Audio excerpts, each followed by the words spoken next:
Hello students, আমি বহু দিনৰ পৰা ক্লাছটো কন্টিনিউ কৰিব পৰা নাছিলো কিছু অসুবিধাৰ কাৰণে আমি যোৱাটো ক্লাছত যেটো ক্লাছ কৰাইছিলো সেই ক্লাছটোত প্ৰফিট এণ্ড লছৰ পাৰ্ট 1 টো ডিসকাস কৰিছিলো আজি আমি যোনটো পাৰ্ট 2 আছে সেইটো আমি ডিসকাস কৰিবলৈ ওলাইছো ঠিক আছে তোমালোকে ভালকে এইবোৰ কোৱেশ্চন নোট কৰি থোৱা এইবোৰ কোৱেশ্চন ইম্পৰ্টেন্ট হয় for the upcoming examinations okay প্ৰথম প্ৰশ্নটো চোৱা কি কৈছে on selling an article rupees 1700 টকা selling বুলি ক'লে এটো সদায় কি হ'ব SP হ'ব SP টো কিমান দিয়া আছে আমাক 1700 টকা হৈছে a shopkeeper loss 15% okay loss হৈছে কিমান 15% এটা 15% মানে কিমান 15 by 100 যদি আমি 5 এৰে কাটো 5 এৰে 3 বাৰ আৰু 5 এৰে হ'ব 20 বাৰ আমি এখিনি পৰা কি গম পালো cost price গম পালো loss to গম পালো আৰু কি গম পাম SP মানে কি এইখিনি যে পাইছো 3/20 মানে কি 20 টকাৰ বস্তুটো 3 টকা মানে 3 টকা লস কৰি কেনে 17 টকাত বিক্ৰী কৰিছে বা 20 ইউনিট বুলি লিখে এটো বস্তু ঠিক আছে এতিয়া according to question এই 17 ইউনিটৰ ভ্যালুটো হৈছে কিমান 1700 ঠিক আছে তেতিয়া হলে 1 ইউনিটৰ ভ্যালুটো কিমান হ'ব 100 তো এই 20 ইউনিটৰ ভ্যালুটো কিমান পাম আমি তেতিয়া হলে ইনটু 100 যদি কৰো কিমান হ'ব 2000 তো এইটো কি হল দিস ইজ আলটিমেটলি কস্ট প্রাইস এটো কস্ট প্রাইস পালো এতিয়া কি কৈছে চোৱা যদি 20% লাভ হবলে হয় তেতিয়া হলে কিমান টকাত বিক্ৰী কৰিব লাগিব এতিয়া আমাৰ কিমান বুলি কৈছে লাভটো প্ৰফিট কিমান কৈছে প্ৰফিট পাৰ্সেন্ট ইজ 20% মানে কি 1/5 মানে কি 5 টকাৰ বস্তুটো 5 ইউনিটৰ বস্তুটো 1 ইউনিট লাভ কৰি কেনে 6 টকাত বিক্ৰী কৰিছে এখিনি বুজি পাইছা না তোমালোকে মোক কোৱা তে এখিনি মেইন এই যে 1/5 পালো এই 5 টো হলে কি হ'ব কস্ট প্রাইস এই 1 টো কি হ'ব প্ৰফিট বা লস জি হয় আৰু এই 6 টো হৈছে তাৰ ৰিজাল্টেন্ট তো এই 5 ইউনিটৰ ভ্যালুটো কিমান হৈছে 2000 তো 1 ইউনিটৰ ভ্যালু কিমান হ'ব 400 তেতিয়া হলে এই 6 ইউনিটৰ ভ্যালুটো কিমান হ'ব 24 তো this is the ultimate result বুজি পাইছা this is the ultimate result of this question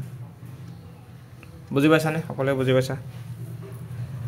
একদম সিম্পল কে বুজাই দিছো সবে বুজি পাইছা ওকে নেক্সট কোৱেশ্চন তো চোৱা কি কৈছা এজন ভেন্ডৰ মানে দোকানী bought 6 bananas for ₹10 and sold 4 bananas for ₹6 তেলে পার্সেন্ট ওকে এনেকুৱা কোৱেশ্চনত কি কৰিবা চাবা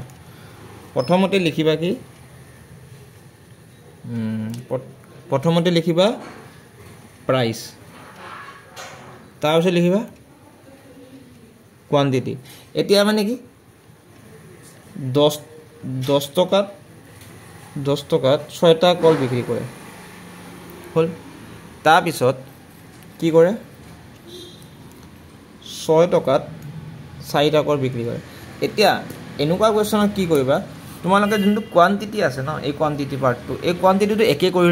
লবলৈ চেষ্টা কৰিবা তো 6 আছে 4 আছে তো কি হ'ব obviously তো এলসিএম আছে মানে কিমান হ'ব এলসিএম 12 তো 6 ক যদি 2 ৰে কৰো ইপিনে 2 ৰে কৰিব লাগিব 4 ক যদি ইপিনে 3 ৰে কৰো ইপিনেও 3 ৰে কৰিব লাগিব মানে আলটিমেটলি এতিয়া প্রাইসটো কি হ'ল মানে দিস ইজ কস্ট price this is selling price এই প্রাইসটো কি হ'ল মানে 20 টকাৰ বস্তুটো 20 টকাৰ বস্তুটো কি কৰিছে 18 টকাত বিক্ৰী কৰিছে মানে কি হৈছে 2% লস হৈছে এতিয়া সেই 2% লসটো কিহত হ'ব আউট অফ 20 তেতিয়া হলে ইনটু 100% লিখিলো তো এটো হ'ব 10% প্রফিট 10% প্রফিট বুজি পালা সকলে বুজি পালা ওকে এই কোৱেশ্চনটো চোৱা এনেকুৱা কোৱেশ্চন এটা আমি যোৱাটো ক্লাছত পঢ়াইছিলো মানে কি কৈছে চোৱা if the cost price of a 30 table মানে কি কৈছে cost price of a 30 table cost price of 30 table is equal to selling price of 40 table. আমি এখিনিৰ পৰা কি উলাব পাৰো আমি এখিনিৰ পৰা উলাব পাৰো যে কষ্ট প্ৰাইস আৰু সেলিং প্ৰাইসৰ যেটো ৰেশিও সেই ৰেশিওটো উলাব পাৰো হেতু ৰেশিও হ'ব কি 4/3 হল যেতিয়া আমি কষ্ট প্ৰাইস আৰু সেলিং প্ৰাইসটো গম পাম তেতিয়া আমি কি হ'ব চোৱা 4 টকা বস্তুটো মানে 4 টকাত কিনি 3 টকাত বিক্ৰী কৰিছে তো কি হ'ব obviously লস হল কিমান লস হল 1 লস হল আউট অফ কি কষ্ট প্ৰাইস মানে 4 into 100% that is 25%. বুজি পাইছা সকলে বুজি পাইছা ওকে নেক্সট কোৱেশ্চন তো কি কৈছে নেক্সট কোৱেশ্চন তো কি কৈছে a man sold an article at loss 20%. Okay a man sold an article at a loss of 20% if he could sell it rupees 1200 টকা যদি মোট বিক্ৰী কৰিলে হেতেন তেতিয়া হলে he would make profit of 5%. Okay তেতিয়া হলে হুদিছে যে কষ্ট ওকে এটো এবাৰ তোমালোকে ট্ৰাই কৰিবাচোন মই নেক্সট ক্লাছত কৈ দিম ফাৰ্স্ট এবাৰ ট্ৰাই কৰাম কেনেকৈ কৰিব লাগে ভাবা এবাৰ ঠিক আছে মই কৈ দিম বাৰু নেক্সট ক্লাছত দিনৰা ওকে এটো হোমৱৰ্ক কৰিবা this is also a similar question of this type এটো নিচিনা একে ঠিক আছে next question dosa to gain 8% allowing a discount okay by what percent must the mark price be hiked from the cost price okay gain 8% huh gain 8% মানে কি এটো 2 রে 4 বার 2 রে 50 বার 2 রে 2 বার 2 রে 25 বার যে মানে এখিনি পৰা আমি কি লিখিব পাৰো চাবা কষ্ট প্ৰাইস প্ৰফিট আৰু কি সেলিং প্ৰাইস মানে কি 25 টকাৰ বস্তুটো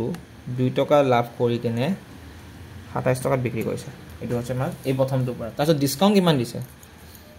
ডিসকাউন্ট দিছে কিমান 10% ডিসকাউন্টটো কি হ'ব হয় মার্ক প্ৰাইসৰ ওপৰত 1/10 মানে কি 10 টকাৰ বস্তুটো 1 টকা ডিসকাউন্ট দি 9 টকাত বিক্ৰী কৰিছে মানে this is mark price and this is selling price এতিয়া চোৱা মেইন কথাটো আমাৰ কি জানে মেইন কথাটো হৈছে যে আমাৰ এই সেলিং প্ৰাইসটো একে কৰিব লাগিব ইয়াতে আছে 27 ইয়াতে আছে 9 এটো সম্ভৱ নেকি দুটা সেলিং প্ৰাইস বিক্ৰী কৰা তো তেতিয়া হলে কি কৰিম আমি এটুকো 3 ৰে পন কৰিম তো এটুকো 3 ৰে পন কৰিম হল তেতিয়া হলে কি হল মানে কষ্ট প্রাইস কিমান হল এতিয়া সরি তো কষ্ট প্রাইস কিমান হল কষ্ট প্রাইস হল 25 এন্ড মার্ক প্রাইস হল 30 মানে কি 5/6 মানে কি হল এটকা বৃদ্ধি পালে 5 into 100% তো কিমান হ'ব ইজ ইকুয়াল টু 20% হল বুজি পাইছা সকলে ওকে নেক্সট কোৱেশ্চন তো চোৱা কি কৈছে there are difference between the cost price and the selling price of an article is 360 তাছত কি যে প্রফিট তো হৈছে 20% ওকে 20% প্রফিট 20% মানে কি 1/5 মানে কি 5 টকাৰ বস্তুটো এটকা প্ৰফিট কৰি কেনে 6 টকাত বিক্ৰী কৰিছে তো কি কৈছে difference of cost price and selling price ইয়াৰ ডিফাৰেন্স কিমান 1 ইউনিট সেই 1 ইউনিটেৰ ভ্যালুটো কিমান 360 তো 6 ইউনিটেৰ ভ্যালুটো কিমান হ'ব 360 into 6 কৰি কৰা 18 19 20 21 কিমান হ'ব 21600 this is the answer হল এটো কোৱেশ্চন বে ইজি this is homework কৰিবা তোমালোকে জনাবা মোক কৰা কেনে ওকে এটো তো সেম আহিলে ঠিক আছে তাহলে আজিলে ইমানে আমি নেক্সট ক্লাছত আকৌ লগ পাম কিছু কোৱেশ্চন এই কোৱেশ্চনটো ট্ৰাই কৰিবা this is important question মই এইটো মুছি দিছোঁ দিছ ইজ ইম্পৰ্টেণ্ট কুৱেশ্যন এইটো কুৱেশ্যন ট্ৰাই কৰিবা মই নেক্সট ক্লাছত কৈ দিম যদি কৰিব নোৱাৰা আৰু this is also' important question ঠিক আছে তো আজিলৈ মানে আমি নেক্সট ক্লাছত আকৌ লগ পাম ঠিক আছে অ'কে তো থেংক ইউ